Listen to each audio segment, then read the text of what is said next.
Hello. Today I'm going to replace my gas water heater to hybrid water heater. Okay, so I already went ahead and shut the gas off. And then later on I have to put the cap and remove this flexible hose. I already disconnected before. It was going like that to there, so I disconnected that. Okay, so the gas part is shut off, and I also disconnected the power fan that shoots the exhaust up to the rooftop. So this one you could recycle. I mean, this one is pretty expensive. Online you could get it for like $300-400. So I'll keep that. And up there is disconnected. This water heater is about 22 years old. I had been replaced the anode twice. So here's the anode. I had replaced the magnesium anode. The first time I replaced the aluminum anode, and the second time I replaced with the magnesium anode. So I replaced it twice already. That's the reason that this water tank lasted this long, for the 22 years. Usually the water tank only lasts for, maybe 6 to 10 years. So then I'll be replaced to this hybrid water heater. Let's see, it's too dark in here.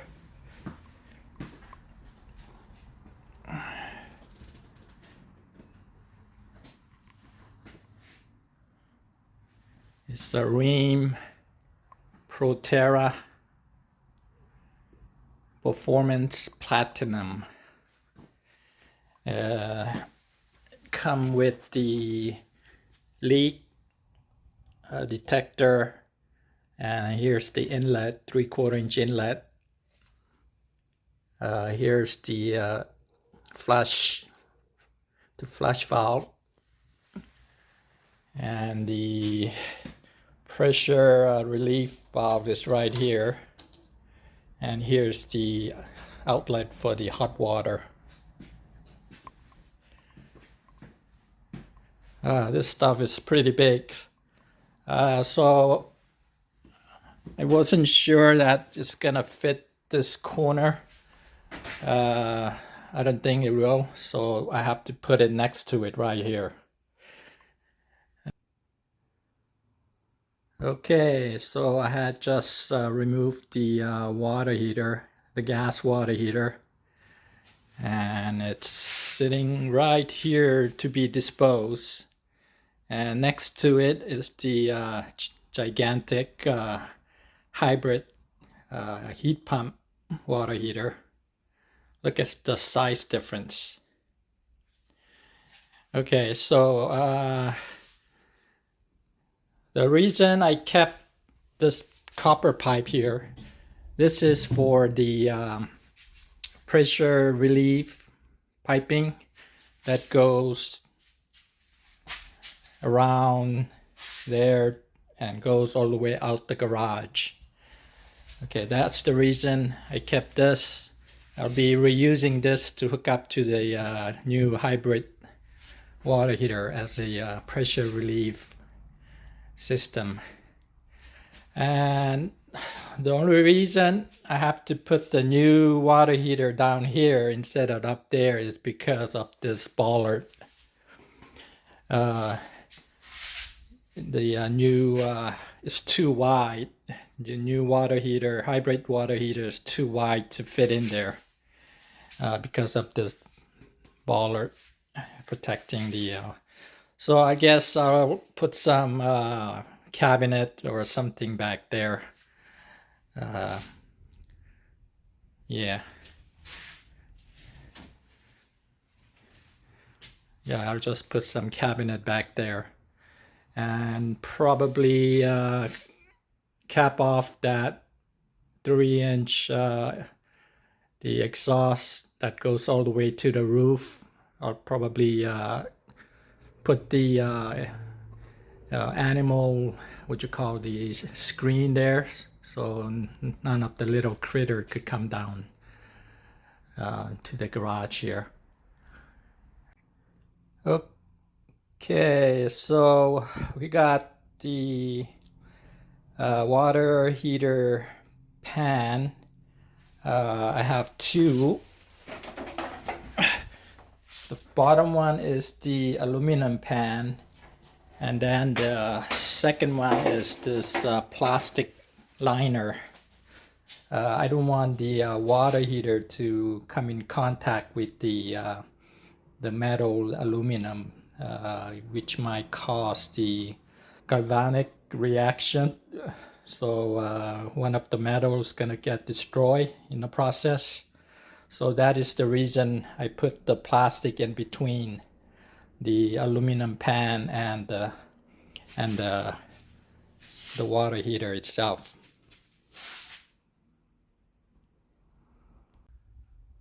Okay, so up here on the cold water inlet, I've installed this 3/4 inch shark bite, which is this right here, 3/4 inch by 3/4 inch shark bite. And then I'll be putting in packs going down. Same thing over here on the hot water side. I installed 3/4 by 3/4 inch shark bite.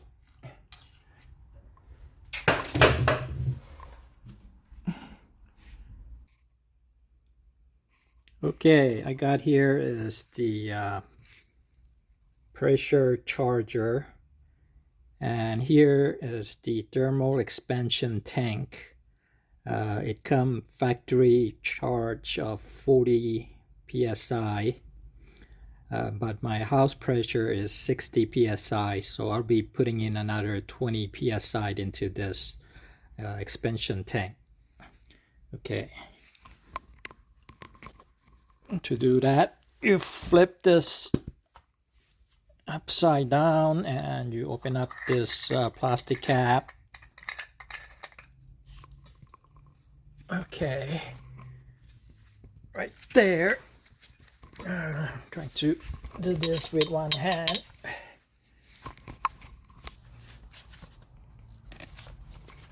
Right now it shows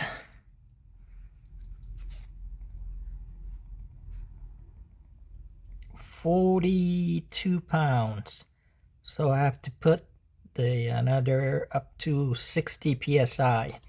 So that's what I'm gonna do. Okay.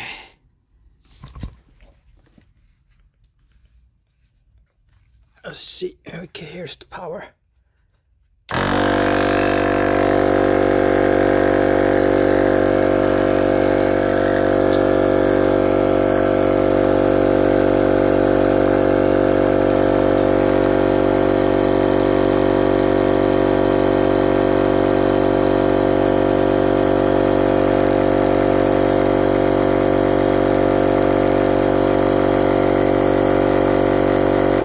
Okay, that's 60 psi.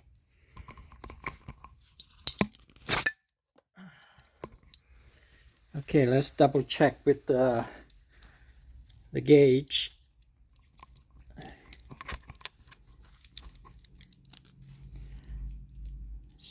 Press this to set it to 0 and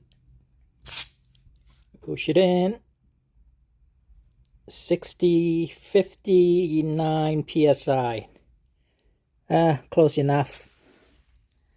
Okay, so that's how you charge the pressure into the thermal tank to match your house pressure of 60 psi. Okay, I'm putting in the 3/4 inch PEX pipe. It's gonna go all the way up there.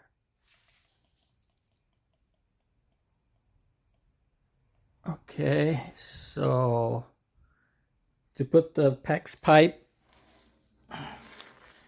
you have to use one of these gadgets that tells you how deep the PEX you have to insert. So you put this in and it tells you you have to push it all the way in to here. Then you draw a line here. You draw a line. So that's the depth that you have to insert into the this fittings here. Shark bite. Like this shark bite. Everything here is shark bite. You just push in. Right here, same thing. So you have to insert like almost this depth here using this tool. You insert it in there and it will let you know how far down up to here that you have to insert. Okay, so I already scored the boat end. Have to go that deep right there. Okay, so I'm gonna put it up there.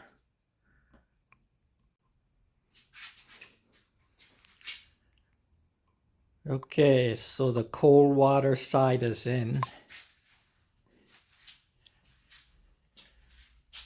It comes from there. Shark bite 90 elbow. Using 3/4 inch PEX. Comes all the way down to this shut off. In case you need to service the water heater, you need to shut off the right now it's on position, and it tees to this expansion tank. So when the water heater heats up, it creates a pressure, and the pressure has to go somewhere.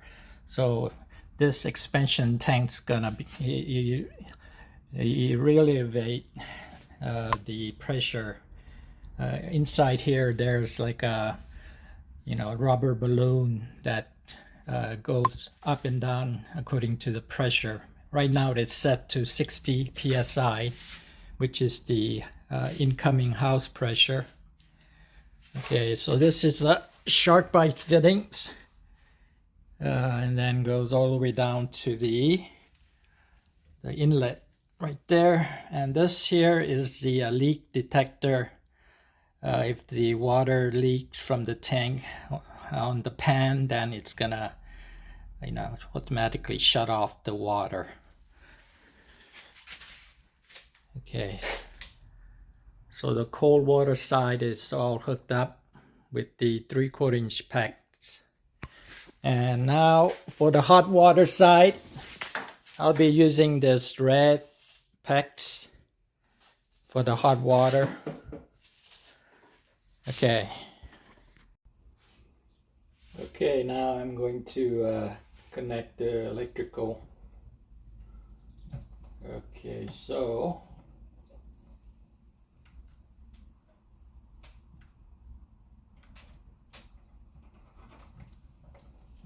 black to black.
Okay, white to red.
Okay, this two skinny wire is for CTA adapter, which I'm not gonna use, so I'm just gonna push it back in.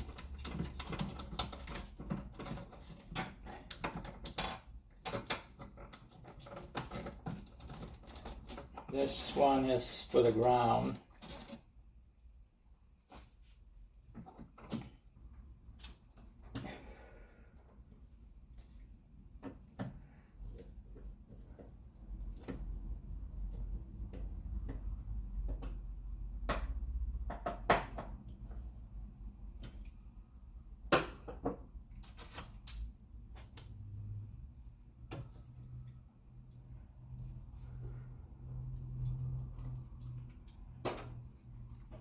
Okay, that should do it.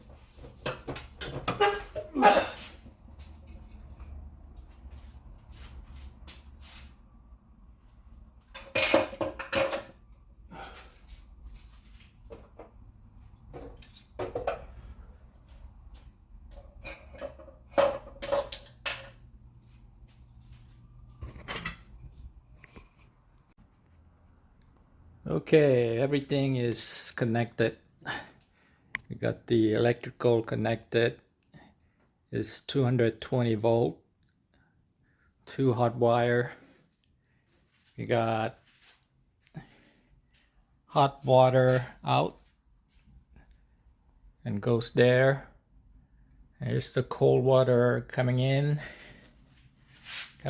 the bottom there, and split T into the expansion tank, which is 60 psi. So I stuffed the old foam to the back of the water heater, so the water heater is not gonna move back and forth hitting the wall. So just in case there's an earthquake, so the water heater is gonna remain still. So it looks like we're all set. Let's go hit the circuit, turn on the circuit breaker.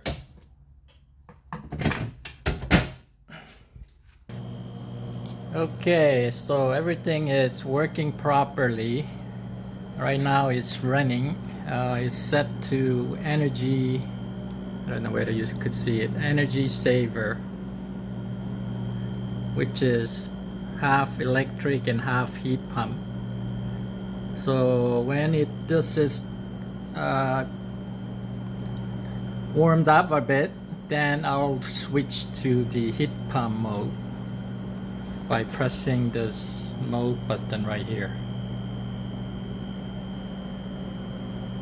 Okay, so right now it is set to 120, which is an ideal heat setting, and it's at the energy saver. Okay, this is the final walkthrough. As you know, all of my fittings is PAX pipe, and the elbows and fittings are all shark bite, which costs a little bit more, but it's very convenient and pretty strong. Okay, from the bottom we got the 90-degree shark bite, cold water, and then here's the T that split into the expansion tank, and here we have the pressure relieving valve that goes down another shark bite elbow, another 90 elbow shark bite that connect to the existing 3/4 inch copper that goes all the way out the garage door. Okay, and so the hot water, the cold water continue all the way up there. That's the supply line, 3/4 inch cold water, and the hot water outlet is right here.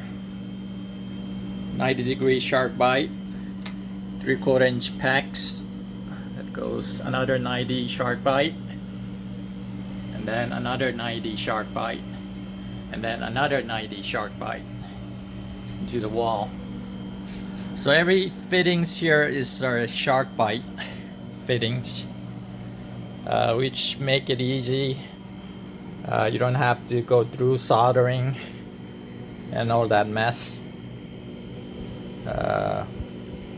Yeah, so, and then right here we have the condensate line that goes all the way down and out to the garage. So